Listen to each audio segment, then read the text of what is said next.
کئی بار بھارت پاکستان کے خلاف مہم جوئی کی کوشش بھی کر چکا، لیکن ہاتھ کچھ نہیں آیا اس کے۔ بھارت نے پاکستان کو غیر مستحکم کرنے کے لیے بلوچستان کو چنا۔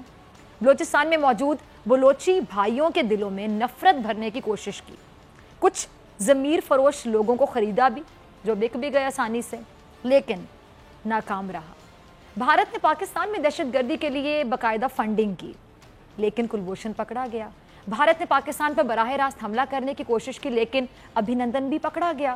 بھارت نے پاکستان میں پراکسی وار کی کوشش کی، لیکن سوال یہ کہ پاکستان کے پاس ایسا کیا تھا جس کو ختم کرنے کے لیے بھارت سر توڑ کوشش کرتا رہا، کامیاب نہ ہوا۔ گدھے کے پاس لمبے کان تھے، اس کے خرگوش کے لمبے کان اس نے برداشت نہیں کیے۔ گدھا نہیں چاہتا تھا کہ دنیا میں اس کے علاوہ کسی کے بھی لمبے کان ہوں۔ تو پاکستان کے پاس ایسا کیا تھا جو بھارت سے برداشت نہیں ہوتا؟ پاکستان کے پاس ایسا کیا ہے جس سے بھارت خوف کھاتا ہے یا نفرت کرتا ہے؟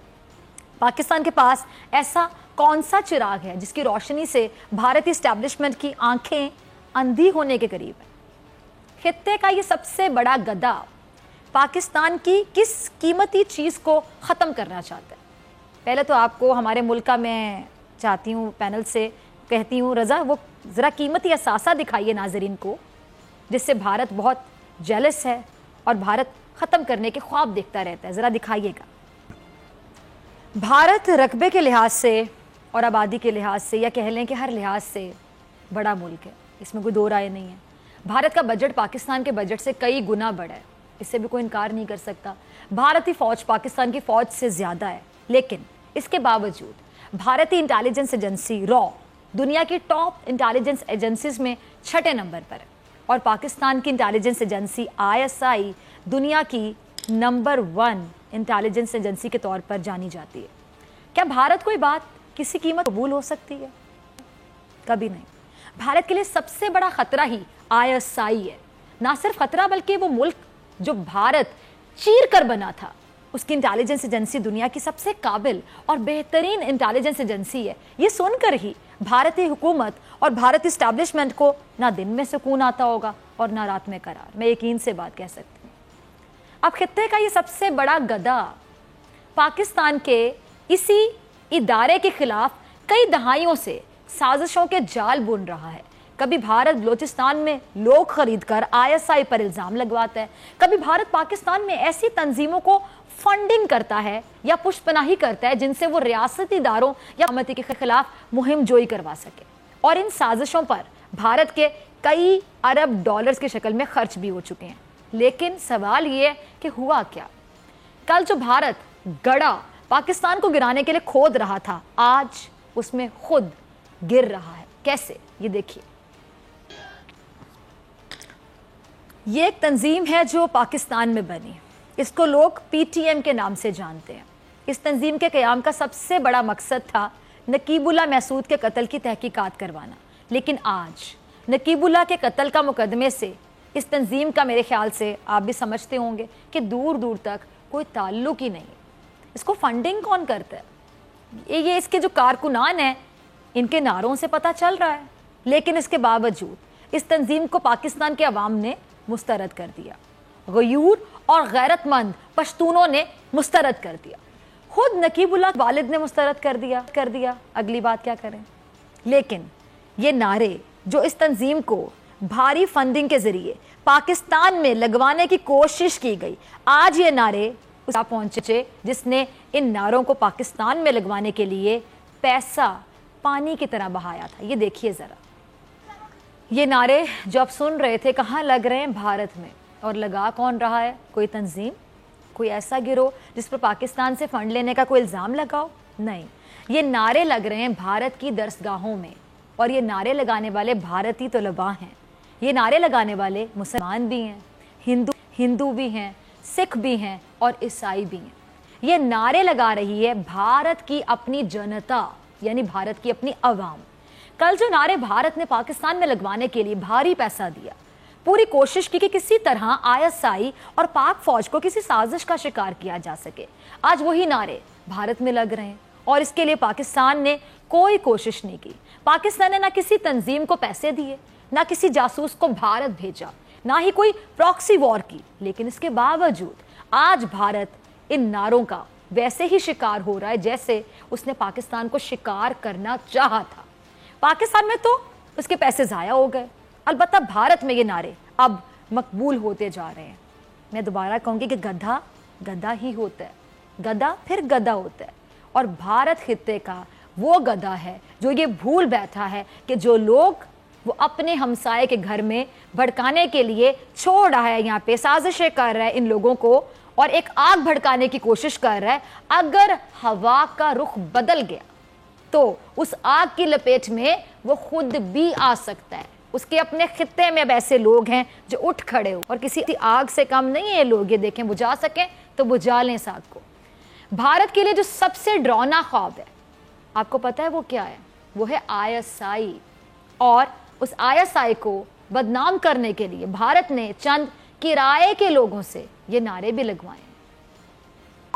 بھارت نے پاکستان میں یہ نعرے لگوائے اپنا پیسہ بہا کر، لیکن میں دوبارہ پوچھوں گی ان کا کوئی فائدہ ہوا نہیں، کیونکہ پاکستانی عوام نے کبھی فوج مخالف افراد کو ویلکم کیا ہی نہیں۔ کیوں؟ کیونکہ آج بھی یہ قوم ہر اس شخص سے نفرت کرتی ہے جو اس کی فوج کے خلاف کوئی بات کرتا ہے۔ کوئی ڈر ہے؟ نہیں۔ جب بھی پاکستان میں کوئی بچہ، کوئی بڑا، کوئی نوجوان، کوئی بزرگ پاک فوج سے متعلق بات کرتا ہے، اس کی آنکھوں میں ایک چمک ہوتی ہے، ایک فخر ہوتا ہے۔ دیکھا ہوگا آپ نے، ایک یقین کہہ لیں، وہ یقین بھی دیکھا ہوگا، ایک سکون وہ محسوس کیا ہوگا چہرے پر۔ کیوں؟ آپ نے کبھی سوچا؟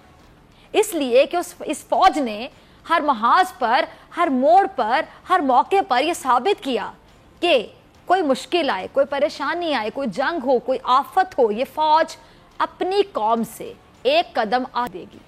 یہ کوئی ڈر نہیں ہے، یہ محبت ہے، یہ کوئی سازش نہیں ہے، یہ ایک جذبہ ہے، یہ کوئی منصوبہ بندی نہیں ہے، بلکہ یہ فخر ہے۔ یہ ملک اتنی سازشوں کے باوجود اگر صحیح سلامت ہے تو فوج اور قوم کے اسی رشتے کی بدولت، یہ ایک رشتہ، ایک بانڈ ہے قوم کا اور فوج کا، اسی اعتماد کی بدولت، اور اسی اعتماد کو توڑنے کے لیے بھارت نے پیسہ دے کر پاکستان میں یہ نعرے لگوائے جو ابھی آپ نے دیکھے اس کلپ میں۔ لیکن میں دوبارہ پوچھوں گی کہ ہوا کیا؟ کوئی بھی کام جب کیا جاتا ہے تو ریزلٹس کے لیے کیا جاتا ہے نا۔ نعرے تو لگوا دیے، پیسہ بھی بہا دیا انہوں نے پانی کی طرح، لیکن ہوا کیا؟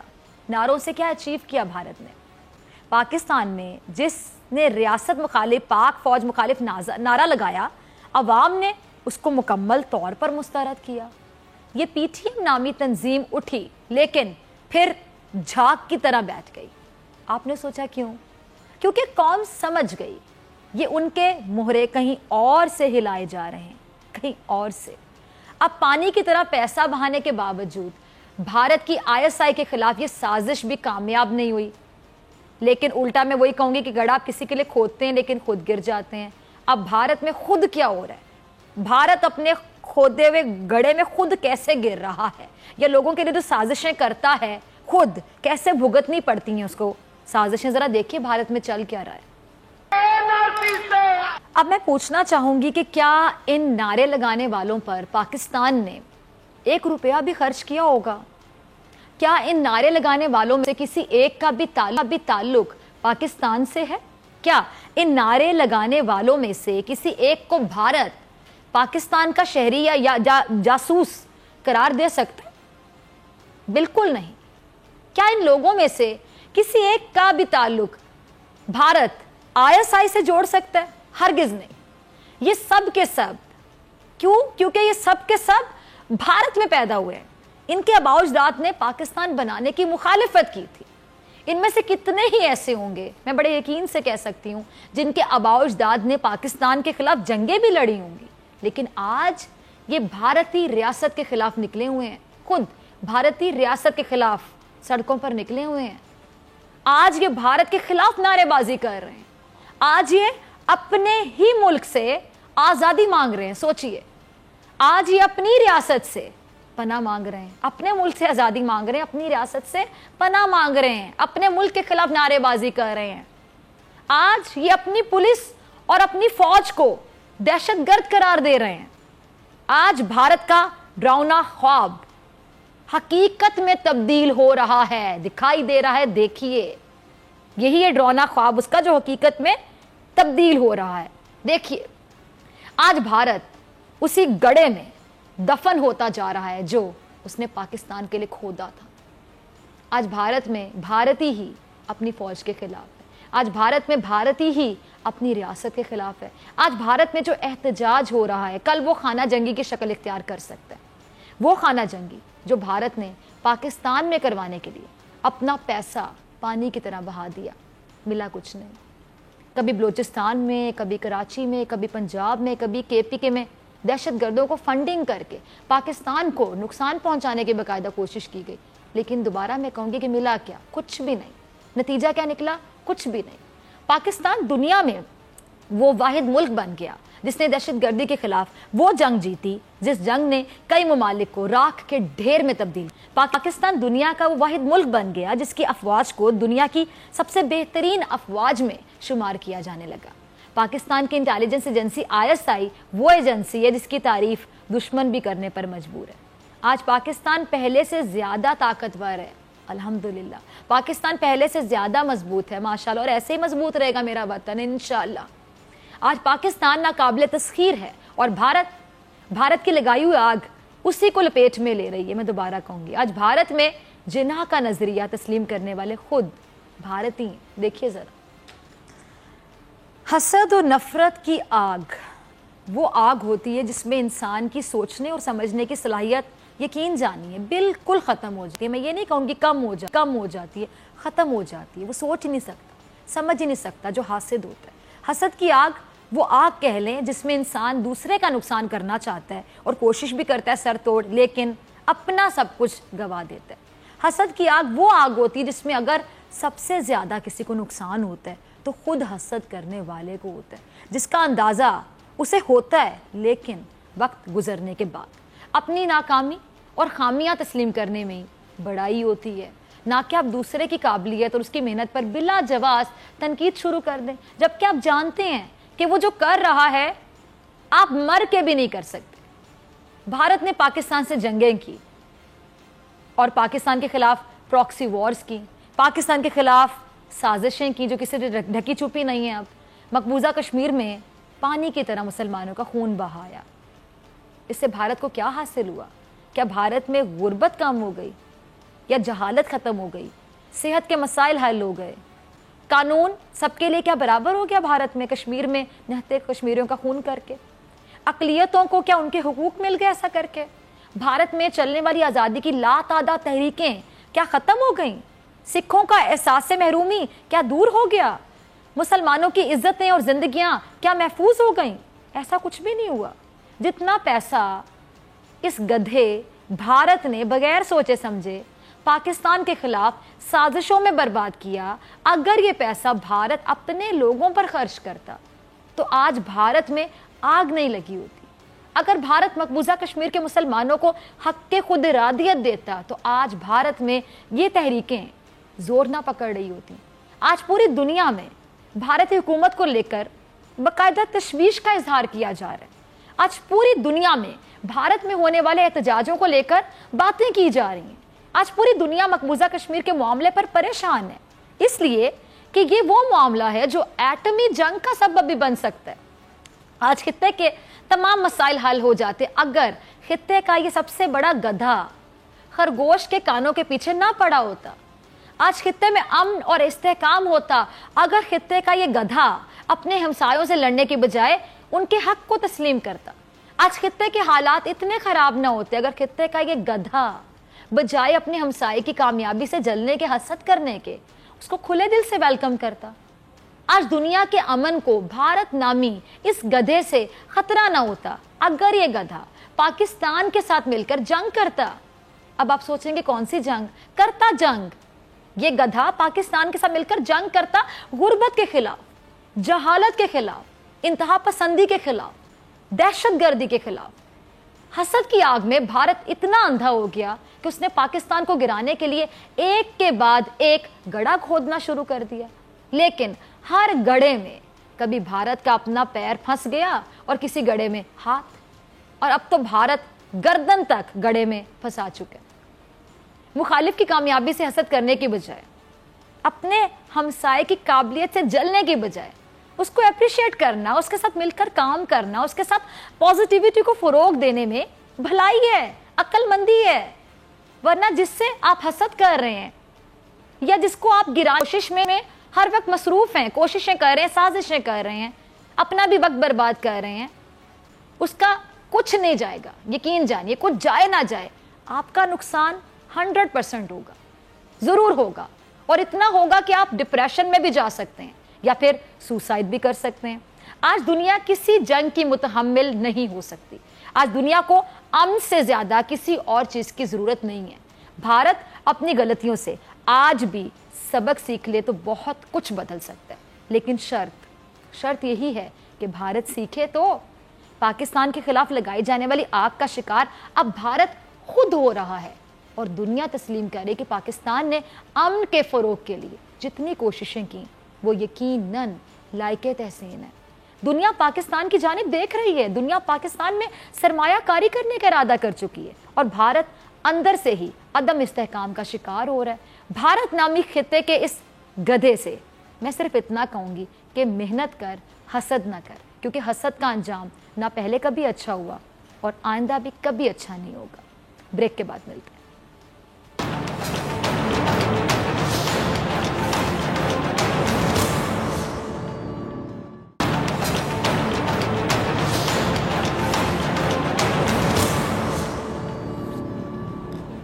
ویلکم بیک, آپ دیکھ رہے ہیں ایسے نہیں چلے گا. میں ہوں آپ کے ساتھ ڈاکٹر فیضا اکبر خان. حکومت اور اپوزیشن کی اگر ہم بات کریں تو اس کے درمیان جنگ انتخابات کے فوراً بعد سے ہی جاری ہے, جو ختم ہونے کا نام لیتی کبھی نظر ہی نہیں آتی تھی. اپوزیشن کہتی ہے کہ جی حکومت انتقامی کارروائیاں کر رہی ہے, سیاسی مقدمات بنا رہی ہے, اور حکومت یہ کہتی ہے کہ جی اس نے صرف اداروں کو آزاد کیا ہے اور ادارے بالکل انڈیپینڈنٹلی اپنا کام کر رہے ہیں. قوم نے حکومت اور اپوزیشن کو بہت ہی کم معاملات پر, بلکہ بہت کو بھی بہت کم کر لیں, اتنے کم معاملات پر ایک پیج پر دیکھا ہے. بلکہ شاید اگر میں کہہ دوں کہ کچھ لوگوں نے تو دیکھا بھی نہیں ہوگا تو بالکل صحیح ہوگا, لیکن حکومت اور اپوزیشن مل کر ملک اور عوام کے لیے کچھ کر سکتے ہیں. عمران خان کے اقتدار کے 1 سال کے بعد قوم کو یہ دیکھنے کا موقع ملا کہ حکومت اور اپوزیشن کسی ایک ایجنڈے پر, چلے شکر ہے کسی ایک نقطے پر متفق ہوئے ایک پیج پر, اور وہ تھا آرمی ایکٹ ترمیمی بل. اب یہ بل ہے کیا, اور حکومت اور اپوزیشن اس پر کیوں متحد ہوئے, اور کیا حکومت اور اپوزیشن, کیا ہم یہ سوچ سکتے ہیں کہ یہ ریئلائز کر چکے ہیں کہ اب آگے بڑھنے کے لیے دونوں جانب سے ہاتھ بڑھانا لازمی ہوگا, اپنی پرسنل گرجز کو سائڈ پہ رکھنا ہوگا, اور صرف ملک کے لیے سوچنا ہوگا, عوام کے لیے سوچنا ہوگا, ملک کی بہتری کے لیے سوچنا ہوگا. تمام باتیں اور تمام سوالات کا جو بال ہے کورٹ میں پھینکوں گی صدیق جان کے خصوصی نمائندے ہمارے سیکنڈ سیگمنٹ میں ہمیشہ کی طرح جوائن کر چکے. صدیق وارم ویلکم. صدیق, اب بال تو آپ نے سن ہی لیا جو میں نے ناظرین کے کورٹ میں بھی پھینک دیا بال سوال کا. آپ سے بھی یہی جاننا چاہوں گی کہ اب اس فیصلے کے بعد ہم یہ سوچ سکتے ہیں کہ باقی بھی معاملات میں جو حکومت ہے اور اپوزیشن ہے, ملک کی بہتری جہاں پہ نظر آئے گی وہاں پہ لڑائی نہیں کرے گی, ٹپیکل قسم کے گرجز کا اظہار نہیں کرے گی, کوئی واک آؤٹ نہیں کرے گا, بلکہ مل بیٹھ کر مسئلے کو حل کرنے کی کوشش کریں گے.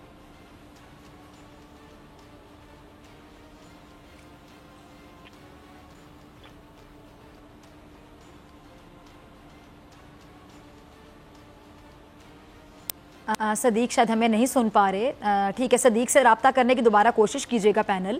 اب سچویشن یہ ناظرین کے تمام لوگ یہی سوچنا چاہ رہے ہیں کہ ہم نے دیکھا کہ ہم جب سے عمران خان صاحب کو حکومت میں دیکھتے ہیں, جب وہ حکومت میں نہیں تھے, الیکشن کیمپین بھی کر رہے تھے, جب وہ اپوزیشن میں بھی تھے اور بڑی سخت قسم کی اپوزیشن کرتے رہے پی ٹی آئی والے, تو بار بار وہ کہتے رہے کہ جب ہمیں موقع ملے گا, یہ عوام جب ہمیں ووٹ دے گی, ہمیں منتخب کرے گی, ہم پر اعتبار کرے گی, ہمیں ووٹ دے کر ہمیں چوز کیا جائے گا, الیکٹ کیا جائے گا, تو ہم آئیں گے تو یہ ہو جائے گا, وہ ہو جائے گا, تبدیلی آ جائے گی, سب سے پہلے میرٹ آ جائے گا, سسٹم صحیح ہو جائے گا, یہ جو دوہرا معیار ہے سب کے لیے, امیر کے لیے الگ قانون, غریب کے لیے الگ قانون, یہ سب کچھ ٹھیک ہو جائے گا. لیکن ہم ابھی بھی دیکھتے ہیں کہ ابھی بھی کچھ ٹھیک ہونے کا نام نہیں لے رہا. اور ہوتا کیا ہے کہ جی اپوزیشن اور حکومت جہاں ان کو مل بیٹھنے کی ضرورت ہوتی ہے, یہ اپنے اپنے پرسنل گرجز کا اظہار کرتے رہتے ہیں. ایک پہلا نقطہ ہم نے ایسا دیکھا, ایک ایسا ایشو جس پر تمام لوگ اکٹھے تھے, اور وہ ہے جی آرمی ایکٹ ترمیمی بل. اب یہ بل کیا ہے, تمام لوگ اس پہ اکٹھے ہیں, بہت سی توقعات لوگوں کی جڑ چکی ہیں. صدیق, اگر مجھے اب آپ سن پا رہے ہیں تو آپ سے دوبارہ جاننا چاہوں گی کہ بہت سے لوگوں کی توقعات یہ جڑ چکی ہیں کہ آگے بھی بہت سے ایسے ایشوز ہوں گے جو کہ قومی معاملات ہیں, پاکستان کے مفاد کے لیے ضروری ہے کہ ان پر تمام جو پارٹیز ہیں وہ اکٹھے ہو جائیں, ایک پیج پر آ جائیں. تو ہم ایکسپیکٹ کر سکتے ہیں اس طرح کا ایک میچور رویہ حکومت اور اپوزیشن دونوں کی جانب سے؟ جی بالکل آپ اس کا ایسا ہی ہونا چاہیے. اس کی وجہ یہ ہے کہ ہم نے یہ دیکھا کہ اپوزیشن ہمیں نان ایشوز کو ایشوز بنا کر اور اس پر احتجاج کرتی ہے. ہم نے پچھلے 16 ماہ میں دیکھا ہے کہ اپوزیشن نے سب سے زیادہ جو احتجاج کیا ہے وہ تو کیا ہے اپنے گرفتار ملزمان اور مجرمان کے پروڈکشن آرڈرز کے اوپر, لیکن کبھی بھی ایسا نہیں ہوا کہ ہمیں اپوزیشن واقعی اس بات پہ احتجاج کرتی ہوئی نظر آئی ہو کہ انہوں نے کوئی کسانوں کی بات کی ہو, یہ مطالبہ سامنے لایا ہو کہ جی کھادوں کی قیمتیں زیادہ ہو گئی ہیں وہ کم کر دی جائیں. کبھی ان کا یہ مطالبہ آیا ہو کہ فلاں چیزیں مہنگی ہو گئی ہیں, ان کی چیزیں کم, ان کے ریٹ کم کر دیے جائیں. یا ہمیں بہت بڑے ایشوز نظر آئے. بلکہ میں اگر آپ کو ایک واقعہ بتاتا چلوں کہ ایک دن پارلیمنٹ کے اندر, قومی اسمبلی کے اندر جب یہ ڈینگی کا معاملہ ہوا تو ایک حکومتی جو ذمہ دار تھیں جو ایک اس ہیلتھ کے ایشو کو دیکھ رہی تھیں, انہوں نے کھڑے ہو کر یہ اعتراف کیا کہ جی بالکل ہم سے یہ غفلت ہوئی, اپریل میں ہمیں سپرے کرنا چاہیے تھا جو کہ نہیں کیا گیا, جس وجہ سے ڈینگی جو ہے وہ بہت زیادہ آؤٹ آف کنٹرول ہو گیا اور جس وجہ سے یہ ساری ہلاکتیں ہوئیں. اتنا بڑا اعتراف انہوں نے کیا, اتنی بڑی اپنی نااہلی اور ناکامی کا اعتراف کیا, لیکن اپوزیشن خاموش بیٹھی رہی. جب یہ سارا معاملہ ہو گیا اس کے بعد انہوں نے جب احتجاج شروع کیا تو وہ اپنے پروڈکشن آرڈرز پہ احتجاج شروع کر دیا. حالانکہ یہ بہت بڑا ایک نقطہ تھا جس کو لے کر اپوزیشن حکومت کو بہت ٹف ٹائم دے سکتی تھی کہ آپ کی اپنی ایک ایم این اے نے کھڑے ہو کر اعتراف کر لیا ہے کہ حکومت سے نااہلی ہوئی ہے, حکومت کی ناکامی تھی, غفلت تھی, لیکن اس کے اوپر احتجاج نہیں کیا گیا. اب اپوزیشن کو بھی یہ چاہیے کہ اگر انہوں نے احتجاج کرنا بھی ہے تو وہ ان ایشوز کے اوپر کریں جو کہ واقعی عوام کے ایشوز ہیں. کیونکہ ایک طرف عوام کو کہا جاتا ہے کہ ہم عوام کی بات کرتے ہیں, ہم عوام کی وجہ سے احتجاج کر رہے ہیں, لیکن وہاں جا کر احتجاج کس چیز پہ ہوتا ہے؟ پروڈکشن آرڈرز کے اوپر احتجاج ہوتا ہے. اور حکومت کو بھی اب یہ بات دیکھنی ہوگی کہ 16 ماہ بہت ہوتے ہیں, بہت ہو چکا. اب جو اس وقت لوگوں کی صورتحال ہے, جو یہاں پر لوگ مہنگائی کے پسے ہوئے, مہنگائی کی وجہ سے جو ان کو مشکلات ہیں, اب عوام بھی یہ چاہتے ہیں. دیکھیں اگر آپ آج ہم اکثر پروگرام میں چلاتے ہیں جو عوام کی رائے ہم اپنی سے پروگرام میں چلاتے ہیں, آپ اگر ایک بار پھر عوام ایک سروے کروا لیں, اب لوگ یہ نہیں کہتے کہ آپ نے نواز شریف کو اندر رکھا ہوا ہے, باہر رکھا ہوا ہے, نواز شریف کو یہاں رکھا ہوا ہے, لندن بھیج دیا ہوا ہے. لوگ یہ کہتے ہیں کہ ہماری روزمرہ کی جو اشیاء ضرورت ہیں وہ ان کے ریٹ کب کم ہوں گے, ہمیں روزگار کے مواقع کب ملیں گے, ہمیں نوکریاں کب ملیں گی, وہ جو جن گھروں کا وعدہ کیا گیا تھا وہ کب ملیں گے. عوام کے بڑے مسائل اس وقت وہ بن چکے ہیں. اس کی وجہ یہ ہے کہ گزشتہ 16 ماہ میں ہم نے دیکھا کہ جس طرح سے احتساب کا نظام چلتا رہا اس سے لوگوں کا احتساب پر سے اعتماد ہی اٹھ گیا ہے, احتساب کے نظام سے اعتماد ہی اٹھ گیا ہے. اب لوگ یہ کہتے ہیں کہ ہم اب لوگوں کی ٹاپ پریورٹی احتساب نہیں ہے, بلکہ عوام سے اگر آج جا کے پوچھتے ہیں وہ کہتے ہیں ہمیں مہنگائی کب کم ہوگی. اب لوگوں کا سب سے بڑا مسئلہ یہ ہے. حکومت اور اپوزیشن کو اب چاہیے کہ جو اس وقت ماحول بنا ہے دونوں کے درمیان کہ اس ایکٹ کے معاملے میں جس طرح سے تمام اپوزیشن جماعتیں ایک پیج پر تھیں, حکومت ایک پیج پر تھی, سب جماعتیں ایک پیج پر تھیں. اچھا صدیق, آپ نے بڑا ایک اہم پوائنٹ ریز کر دیا, ٹھیک ہے, کہ باقی ٹھیک ہے بہت سے معاملات ایسے جہاں پہ مطلب عوام کے بارے میں سوچنا چاہیے, اپنی پرسنل گرجز کو سائڈ پہ رکھ دینا چاہیے, اور عوام جو ہے عوام اپنی لائف سٹائل میں بہتری چاہتی ہے, خاص طور پہ جو بنیادی ضروریات ہے کہ روٹی تو ملے لوگوں کو, پینے کا صاف پانی تو ملے, وہ بھی نہ ملے اور بل کم آئیں, زیادہ مطلب اتنے بل آ رہے ہیں کہ لوگوں کی آمدنی اتنی زیادہ نہیں, کہاں سے دیں اتنے بل. لوگوں کو اس بات سے واقعی غرض نہیں کہ کس کا احتساب ہو رہا ہے, کون باہر ہے, کون جیل میں لوگوں کی بات کر رہی ہوں. بہت کم لوگ ہیں جو اتنا زیادہ عقل و شعور رکھتے ہوں گے کہ وہ چاہ رہے ہوں گے کہ جس سسٹم کے مطابق, قانون کے مطابق ان لوگوں کو پکڑا جائے, لیکن زیادہ تر لوگوں کی میں رائے آپ تک پہنچا رہی ہوں, لوگوں کو اس بات سے کوئی فرق نہیں پڑتا. وہ چاہتے ہیں کہ ان کی جو اشیاء ضروریات ہیں, ضرورت کی چیزیں ہیں, روزمرہ جو یوز ہوتی ہیں وہ ان کو اویلیبل ہوں اور روزگار کے مواقع میسر ہوں, جس طرح کہ وعدہ کیا گیا تھا بہت نوکریاں ملیں گی. اچھا صدیق, میں آپ سے جاننا چاہوں گی یہ کتنا اچھا ایک میسج گیا ہے, ایک اتنا اچھا پیغام گیا کہ ایک بہت سیریس ایشو ہے, قومی ایشو ہے, پاکستان کا نیشنل ایشو ہے کہ جی آرمی ایکٹ ترمیمی بل جو ہے. لیکن میں سوری ٹو سے کسی کو کوٹ نہیں کروں گی, سوشل میڈیا پہ بہت فضول سی چیزیں گردش کر رہی تھیں. تمام لوگ دیکھتے ہیں سوشل میڈیا, وزیر اعظم بھی دیکھتے ہیں, تمام لوگ دیکھتے ہیں, کوئی ایسا نہیں جو سوشل میڈیا آج کے زمانے میں یوز نہ کرتا ہو, فیس بک, ٹویٹر, وہاں پہ بہت سی چیزیں ایسی گردش کر رہی تھیں کہ کچھ لوگ جو کسی پارٹی کو سپورٹ کرتے ہیں وہ بڑا اعتراض کر رہے تھے, پتہ نہیں وہ کیا چاہ رہے تھے, وہ کیا کہنا چاہ رہے تھے, مجھے سمجھ نہیں آ رہی تھی. اب عوام کو بھی تو ایک رول, ایک کردار ادا کرنا ہے نا, جو ان کے تمام پارٹیز کے فالوورز ہیں ان کو بھی میچورٹی کا مظاہرہ کرنا ہے کہ وہ کیا چاہتے تھے کہ آرمی ایکٹ جو ترمیمی بل ہے اس پہ پھڈا ڈال کے بیٹھ جائے اپوزیشن. وہ ایشو ہے ہی پاکستان کے لیے, کوئی دوسری رائے ہی نہیں بنتی. میں ان لوگوں کے رویے سے بڑی مایوس ہوئی ہوں جو میں سوشل میڈیا پہ دیکھ رہی تھی, سوری ٹو سے. دیکھیں یہ جو معاملہ ہے یہ کیونکہ اس میں مسئلہ یہ ہے کہ سب سے زیادہ تو ظاہر ہے نون لیگ کے جو سپورٹرز تھے، ایون کہ ان کے اندر میڈیا کے اندر جو ان کے حامی ہیں، انہوں نے بہت آڑے ہاتھوں لیا نون لیگ کو. اس میں جو قصور ہے وہ مسلم لیگ نون کا اپنا ہے، کیونکہ انہوں نے ایک فضا ایسی بنائی اور اپنے کارکنان کو، چاہے وہ میڈیا کے اندر ان کے کارکن ہیں یا ان کے جو ووٹر سپورٹر ہیں وہ ہیں، ان کو انہوں نے بتایا ہوا تھا کہ ہم فوج کے خلاف ہیں. انہوں نے ایک ماحول ایسا بنایا تھا کہ ہم جنرل باجوہ صاحب کے خلاف ہیں. جب انہوں نے اتنا ایک اپنے کارکنان کو ذہنی طور پر تیار کر دیا، اداروں کے خلاف، اداروں کے اوپر جھوٹے الزامات لگائے، الیکشن خود ہارے اپنی کرپشن، اپنی لوٹ مار، اپنی کارکردگی نہ دکھانے کی وجہ سے، اور وہ سارے کا سارا ملبہ جو ہے وہ اسٹیبلشمنٹ پر ڈال دیا گیا. پھر پاناما میں اپنے کرتوت سامنے آ گئے، الزام اداروں پہ لگا دیا گیا. فلیش خود بنائے، الزام اداروں پہ لگا دیا. کرپشن، منی لانڈرنگ خود کی، الزام اداروں کو لگا دیا. ثبوت خود نہیں دے سکے، الزام اداروں کو لگا دیا. قطری جھوٹا خط خود پیش کیا، الزام فوج کے اوپر لگا دیا.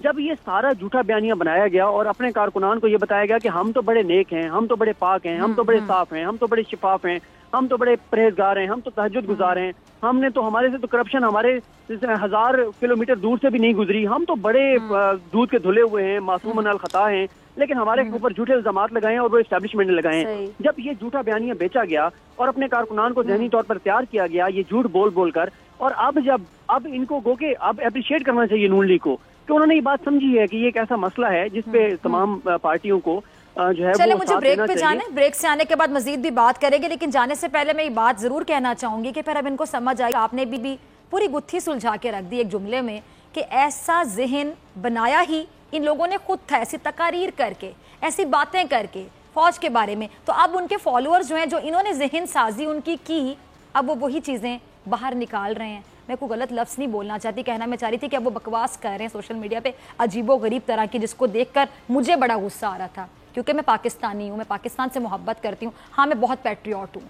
جو بھی چیز پاکستان کے قومی مفاد میں جائے گی، پاکستان کے لیے بہتر ہوگی، پاکستان کی عوام کے لیے بہتر ہوگی، اس پہ اس طرح کی چیزیں بنتی نہیں ہیں جو میں سوشل میڈیا پہ دیکھ رہی تھی. سوری ٹو سے. بریک کے بعد آتے ہیں دوبارہ.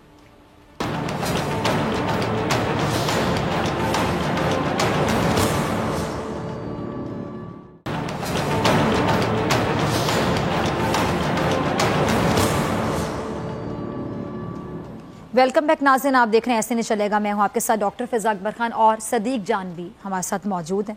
صدیق، اب میں جاننا چاہوں گی کہ بہت سے قومی معاملات ایسے ہیں وہاں پر اب عوام کی امیدیں جڑ چکی ہیں، خاص طور پہ اس ایشو کے بعد، آرمی ایکٹ ترمیمی بل کے بعد، کہ اگر ایک قومی مسئلے پر تمام لوگ ایک ہو سکتے ہیں، قومی معاملے پر تمام لوگ ایک ہو سکتے ہیں، تو آگے بہت سے مسائل ایسے ہیں جو ملک کے بھی مفاد میں جاتے ہیں اور عوام کی جو مفادات ہیں وہ ڈائریکٹلی اس کے ساتھ براہ راست جڑے ہوئے ہیں. تو کیا وہاں پہ بھی ہم اپوزیشن حکومت کو ایک ساتھ دیکھیں گے؟